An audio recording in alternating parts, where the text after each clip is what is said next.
So அப்ப அதே மாதிரி வெற்றிமாறன் சார் இந்த படத்தை பிரசன்ட் பண்ணியிருக்காரு. சார் கண்டிப்பா ரொம்ப ஒரு நல்ல படமா இருந்தா அவர் பிரசன்ட் பண்றாலே தைரியமா ஓகே இது கண்டிப்பா ஒரு நல்ல படமா இருக்கும் அப்படிங்கறத நம்பி பார்க்கலாம். சோ அவர் பிரசன்ட் பண்றது அந்த கதையை சொல்லுங்க. எப்படி he came into this? we are friends. நாங்க வந்து வெற்றிமாறன் வந்து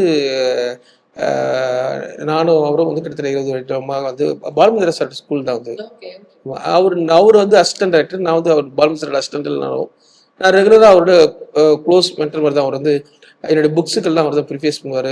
he loves my writing. Balumahendra சாருக்கு என்னுடைய ரைட்டிங் பிடிக்கும். அவருடைய திரைக்கதைகள் எல்லாம் என்ன தான் எழுத சொல்வார். என்னுடைய புத்தகங்கள்லாம் அவர் தான் ரிலீஸ் பண்ணியிருக்காரு. அதனால என்னுடைய அவருக்கு பிடிச்ச ரைட்டர் அல்லது வருங்காலத்தில் சிறந்த சில இயக்குநர்கள் உதவிகள் சொல்லும் போது என்ன பேரையும் சொல்லியிருக்காரு. ஏதாவது ஒரு படம் டிஸ்கஸ் பண்ணணும்னா, வேர்ல்டு சினிமா பற்றி டிஸ்கஸ் பண்ணணும்னா வந்து நாங்கள் இப்போ போகும்போது கேட்பார். அப்புறம் என் மேலே ரொம்ப அக்கறையா என்ன பண்ணுற, எப்போ படம் பண்ண போகிற அப்படின்லாம் என்னுடைய கதை இதெல்லாம் வந்து ரொம்ப கேட்பார். எனக்கு வந்து ஒரு ஒரு இது மாதிரியான ஒரு கலைஞன் வந்து தமிழில் வந்து வேற யாருமே இல்லை. ஏன்னா அவங்க படம் பண்ணுவாங்க, அவங்க சம்பாதிப்பாங்க, அவங்க போராடுவாங்க, கூட அசிஸ்டன்ட் வச்சுக்கோங்க, அவங்க பார்த்துட்டு போனதுல அடுத்த ஜெனரேஷன் யார் வராங்க, அவங்களுக்கு என்ன செய்யணும், அந்த அவங்களுக்கு என்னென்னலாம் பண்ணணும் அப்படின்னு ஒரு அக்கறையோடு இருக்கக்கூடிய ஒரே ஒரு இருந்தவர் வந்து எனக்கு தெரிஞ்சு பாலுமந்திர சார் தான். அதனால தான் அவர் நான் ஒரு லைப்ரரி ஆரம்பிக்கும் போது அவர் பேரில் வந்து லைப்ரரி ஆரம்பித்தேன்.